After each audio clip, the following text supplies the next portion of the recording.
everything. These are the rules. It would be, it's not about the pursuit of happiness. It's the happiness in the pursuit. Mm-hmm. There's happiness in the pursuit. Yeah. Really.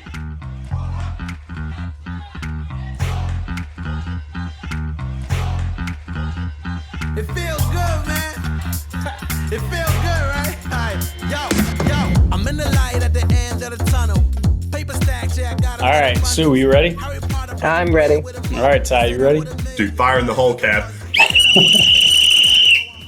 Timeout. Tyler, who are we taking the timeout with today? Well, Kev, man, we have a special guest. I met her one time in a coffee shop that didn't look like a coffee shop in Dallas, Fort Worth. I still don't know the name of it, but ladies and gentlemen, we have Sue Newman, the Senior Director of Human Resources at ATW. Sue, thanks for being on the show, and we're going to just hit you with some fastballs, some zingers real quick.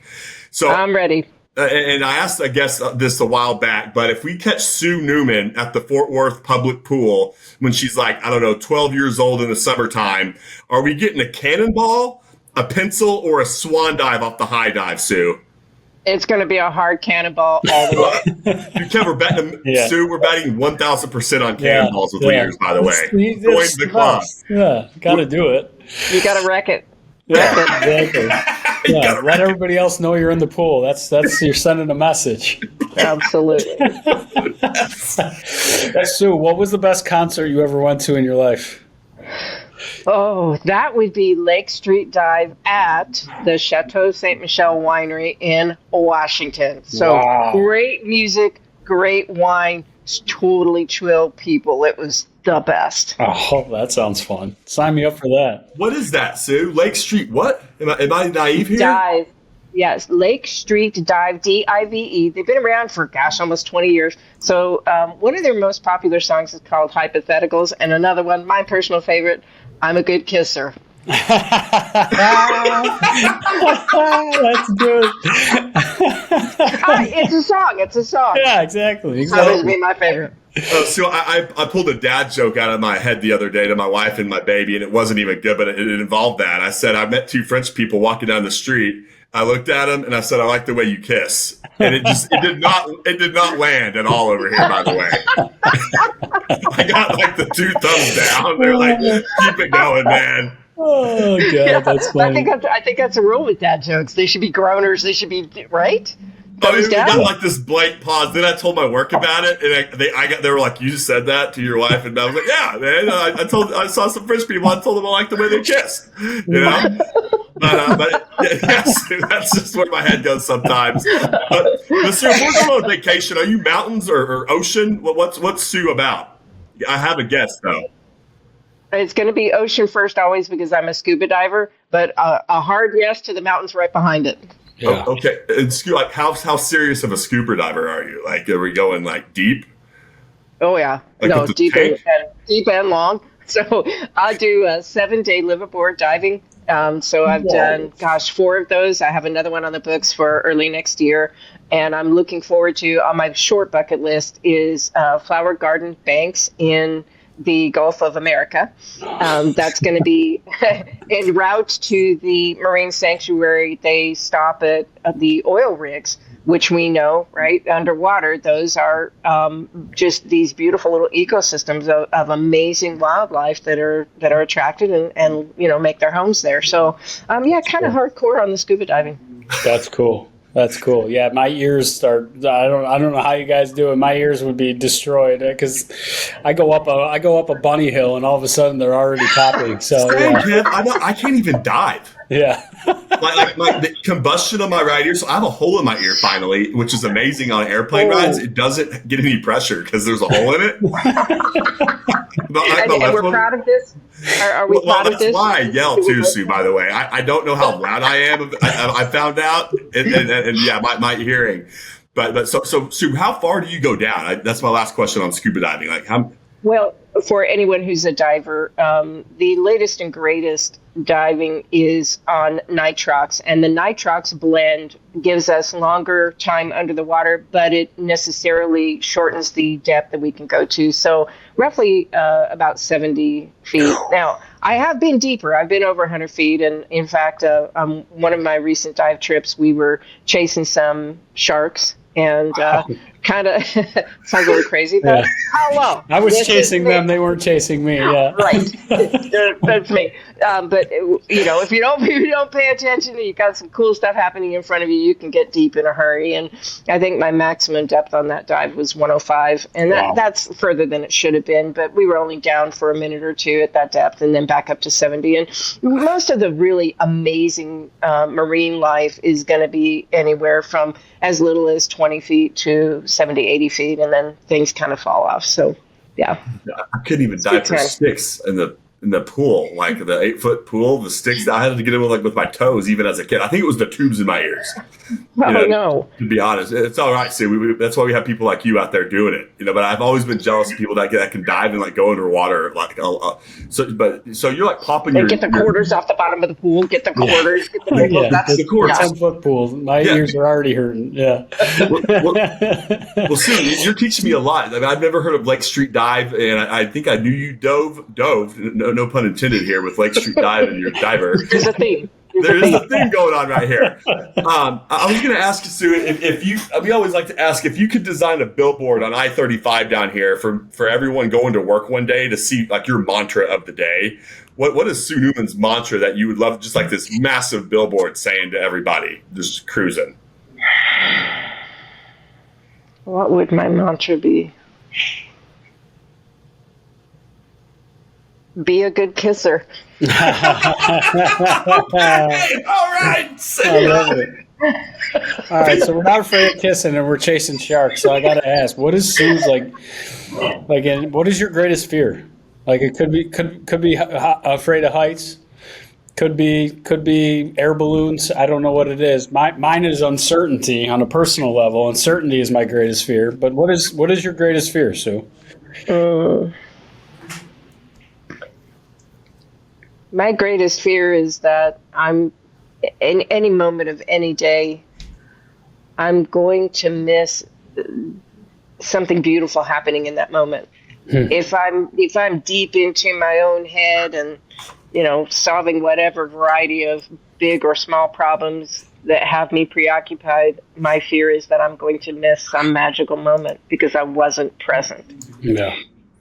Yeah, that whole word present to me was foreign for so long. I didn't really understand what people meant, whether it was a relationship or whether it was just life in general. But I know exactly what you mean. When you get stuck in that spaghetti mind, start thinking about yesterday and trying to predict and control tomorrow. It was, that whole idea of missing the beauty that's right in front of your eyes, to practice that gratitude or even just take that stock in reflection. That's powerful. I've realized that I've only really captivating the moments and holding myself more accountable through journaling 5 minutes at the end of each day, because it's amazing all the things that you actually do accomplish within a day, and you feel pretty unaccomplished at the end of the day when you're not doing that. So I hear you there. I think that's awesome, Sue. I think it's almost a blessing in disguise to be in that situation you're in, maybe to be afraid of missing out. Because I know in my life, I wasn't even there, Sue. It was just like missing out is not an option, or it's not even a thing. So I don't know. I think that's a pretty awesome fear you got. So you got to take us back real quick, by the way, to you being a police officer. I can't even imagine. What year was this, for one? Was this when Cops was just rolling out on TV? Oh, yeah. No, cops recorded at Albuquerque more than a few times. Yes, sir. Yes, sir. And so much fun. And it's really interesting to see people that I had worked with that I really cared a lot about and I thought were very professional, and how strange they behaved once the camera showed up. It's like, who are you? What are you doing? That's not you. Come on. Be real. But they're, acting for the camera. I'm like, whatever. So when was that? Golly, that's taking me back. It was in the late 90s. That's all I'll say, because we're gonna suddenly y'all will be doing the math and figuring out how old this girl is, and we don't need that. So, just saying. It was before cell phones were a thing. How about that? Which really changed the dynamic, right? Now, with cell phones and with appropriately with the public's ability and fearlessness in terms of observing law enforcement. Not necessarily a bad thing. Would I want to be a police officer today? Nope. Nope. Yeah. No, thank you. No, thank you. So I really love and respect and appreciate all of our emergency responders, including law enforcement, in all forms and fashions. It's a commendable profession, and I love them all. I think they're incredible people. Yeah, absolutely. I mean, making those split decisions, but to your point, I mean, it's hard being under that microscope. Even if I was under the microscope myself, I probably screw up 10 times per day. But at least mine don't have these big consequences or big scenarios. What is this your first job that you got out of college? Was this always something that you were interested in? Like, what made you go down that path initially? Oh, well. I had started out at working at a bank and met and married this great guy who was a police officer, and he kept bragging about how great police work was. I went on a few ride-alongs with him, and I finally decided, if it's so good for him, well, then I'll try it. Got in the academy and had an amazing time. Graduated number 2 out of my class of, I think, over 40 people. So really proud of that. And it was one way of me kind of getting the affirmation that, I made a good choice here to be an officer. And I was in for 5 years, had a wonderful time. Albuquerque Police Department always has just a special place in my heart, being the town that I grew up in, and just a great department at that time. And I've been away for, almost 10 years now from Albuquerque generally, so I don't keep up with how the department's doing today, but it was great. It was really formative for me. And talk about the need to be present, boy. If you're in law enforcement or you're in any capacity there, you better have your mind right here in the moment, highly attentive. And so much of that has never left me. So I'm very grateful for that training. The Power of Now, that book by Eckhart Tolle was just, that was so powerful because it was like, man, how much have I missed? Yes. What did you learn and what did you take away from police, like the academy or your experience over those 5 years? Like that obviously communication, I'm going to take that one away from you because I think communication is one of those things that obviously to diffuse a situation, to read, have that level of emotional intelligence and presence to be able to read others' emotions without them speaking words. I think those are some of the easier ones that I can definitely probably just take off the plate for you. But thanks, Kevin. What did you take and what did you learn, and how are you applying that to what you're doing today in your HR leadership role? Yeah, I think another great lesson, and it's somewhat of a hot topic now, is the differences between men and women. And I'm not just talking about, the physical differences, but the way that we show up in an interaction. There's a palpable difference in a room full of men versus a room full of men plus one woman or 2 women or 3 women. There is a difference in the energy. And that can be an incredibly positive thing. Thinking back, some of the more dangerous circumstances that I walked up on as an officer would be 2 or 3 or 4 men, right? We got our bad guys, we got our good guys, and they're starting to bump chests and, tension started to escalate, and I show up and I'm in uniform, and I didn't look bad in a uniform. I knew that I was kind of hot. Guys, use it. Why not? So Yeah, really. I get these guys, bad guys and some of the good guys too, kind of giving me the eye up and down and liking what they saw. And it changes from being a dangerous situation, a conflict. It changes to something that's a little more relaxed, a little more flirty, and sometimes a lot more flirty, and the tensions de-escalate.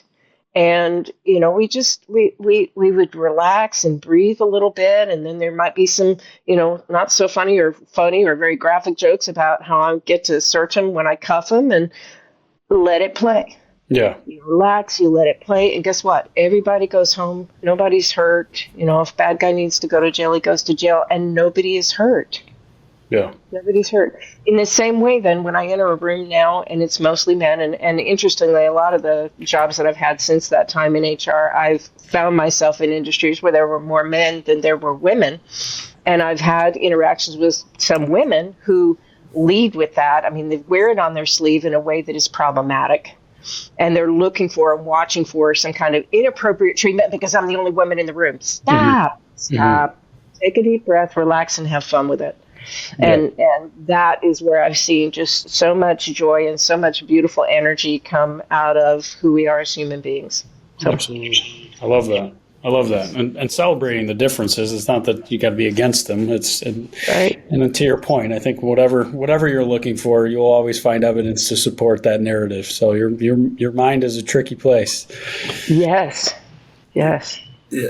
And the balance of that is a real thing. I kid you all not. I just had a conversation about that with just two dudes that were taking like a 3D scan of the house and like photos of the house. I told the guys, I was like, for some reason, I thought you guys were going to be chicks. I don't even know why. Disappointed. But like in my mind, I just thought they were going to be female photographers and taking scans. And it was like two bros like me. And we're like, hey guys, I don't know where I'm getting off topic there, Sue, but it was a little different dynamic in my brain. I was like, okay, it's just like three dudes now. But I think you're right, Sue, like especially like in the boardroom or wherever you have meetings at work, the balance is a must almost nowadays. Especially if you have a lot of musty dudes in there that are just like everyone's beating their chest, like yelling and thinking they're right about everything, and you have someone a pleasant female in the room. It's a little different twist on things. Yeah. Well, and your point though, in terms of the way you stated that, I think needs to or could be explored a little further. You said pleasant females. I also had those experiences where I was working and training with women who were not pleasant, who perceived that they needed to show up badge heavy, that they needed to show up overly aggressive, and that was not just problematic. I mean, it would be problematic for a male officer to show up that way as well, but it was critically problematic for women because we cannot ever be as strong as a man.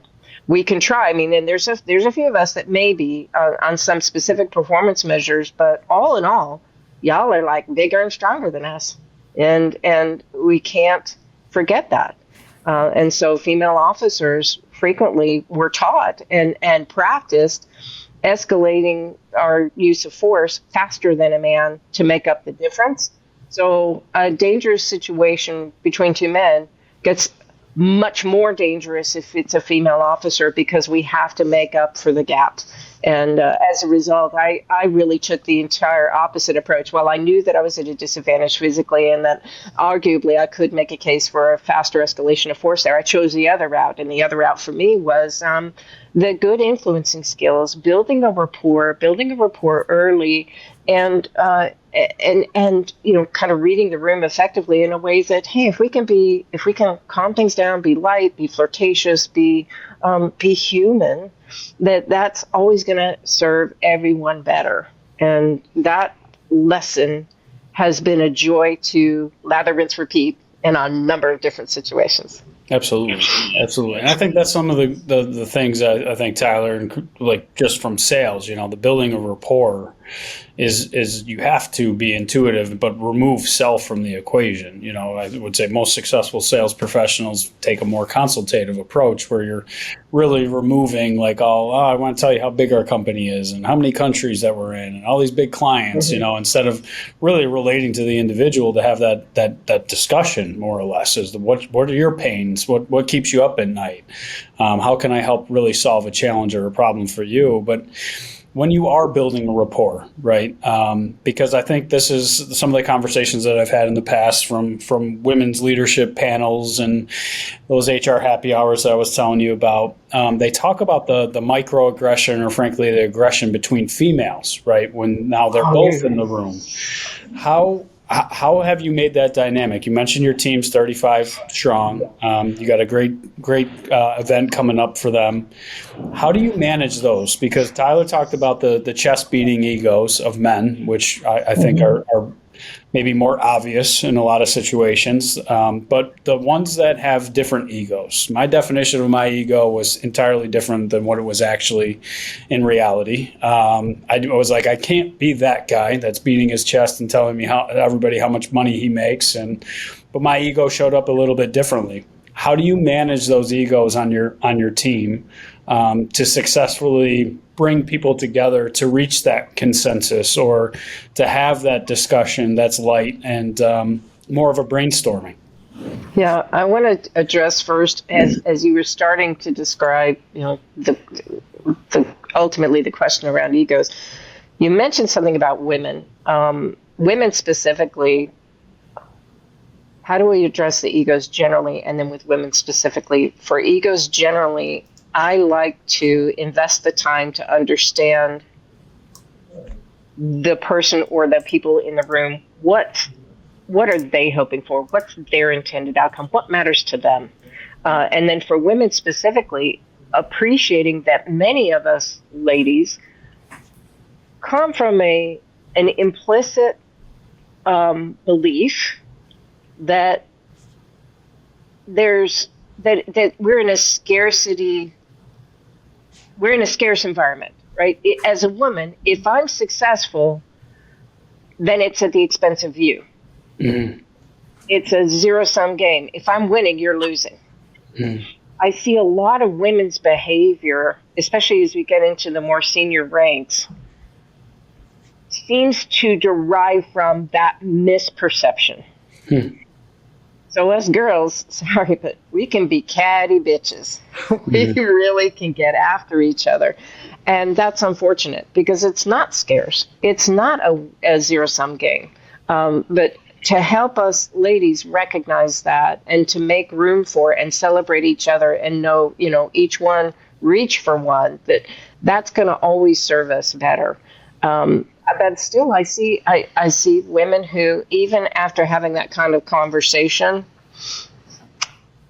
still want to be a bit hostile toward each other. And I can only do what I can do. And then, I put distance between myself and women who behave that way. I don't need that vibe in my life. But generally, yeah, knowing what everyone has at stake, what they're, to the degree that they're willing to share, which, thinking about sales, boy, I love being around salespeople because trained sales professionals and even some of the more amateur sales professionals do an incredible job. Very discreetly, or perhaps maybe not so discreetly, kind of working around and getting the right questions in place to identify and be able to just figure out what's motivating this person, what needs do they have, and how can I solve them? So, 100%. And I think you hit the nail on the head. I think if you want to learn, right, investing that time, the investment really is presence, right? Like you said earlier, being present and listening, which I always say is a dying art today. I feel like most people enter a conversation with an agenda or a hidden agenda, and now, to your point, I mean, some amateur salespeople, they're borderline manipulating you with these questions, right? And how to answer and get yeses, right? To then get a yes when they're asking you to sign really hard on the paper.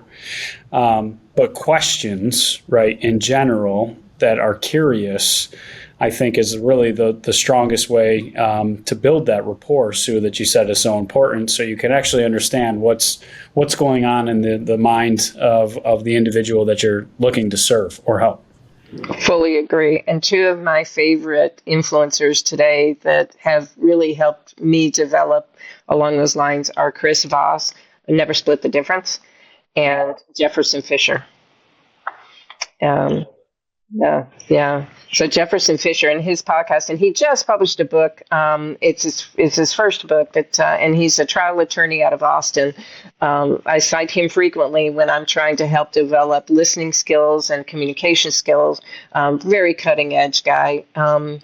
What's your reaction, Tyler? This is the Jefferson Fisher guy. He's got some really cool stuff. Yes. And he makes his point in like 40 seconds is what I love about him. Like, if you know me, Sue, like after like 40 seconds, I'm trying. Or if it's not interesting, I should say. Like if it's something super dialed in and interesting, I'm good. But like this guy's amazing. Is he the guy who like tells you how to deal with like narcissists and all sorts of different people? And a big thing on him is like being silent, right? Is that the guy? Oh, yes. Let your first word be a pause. Yes. Yes. I've been trying that out, by the way. It's amazing. It's amazing. I don't react that way. I more respond. And I kid you not, it's because of this dude. I don't even know his name. Well, you're welcome, Tyler. You're welcome. Here to help you, man. Yeah.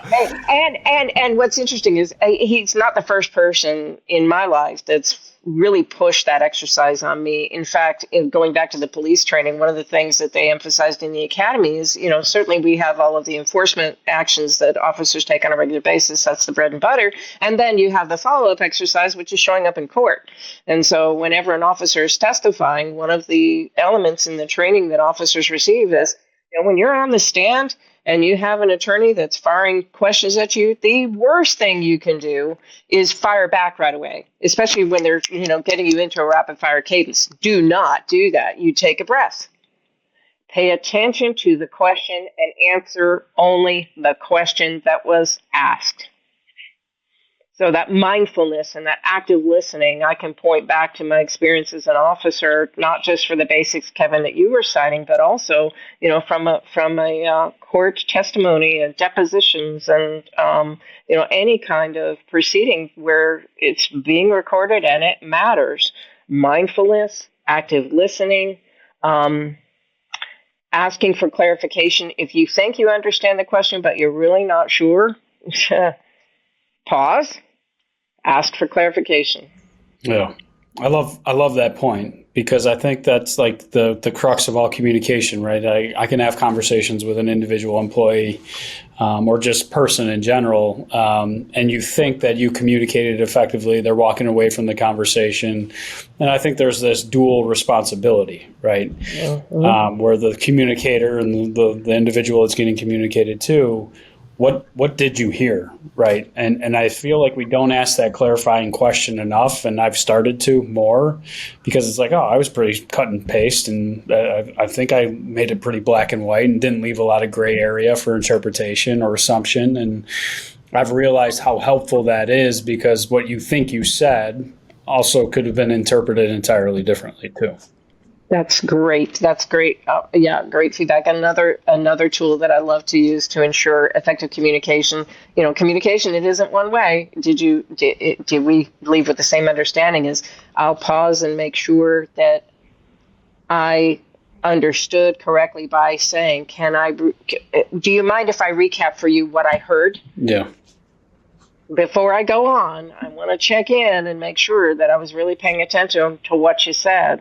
Oh, and by the way, not just what you said, but how you said it. Hey, when you said this thing, you sounded kind of frustrated. You sounded angry. You sounded however I think they sounded. Doesn't matter if I named the emotion correctly. What matters is I've created an opportunity for them to not only share with me what they said, but the emotion that was behind it. And if Correct. I got it wrong, they can correct it. No, I wasn't angry. I was just, I don't know, distracted, or I was just kind of thinking out loud. No, I'm not angry. I'm whatever that is.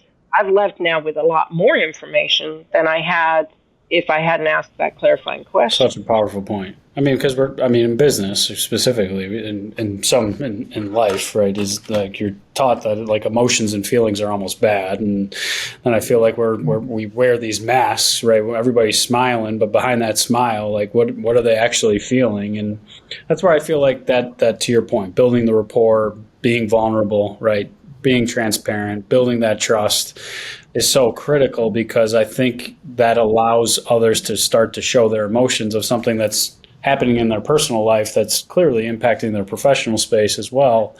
But I was on that one-way ticket, believing that my plane separated at 5 o'clock, right? I was like, all right.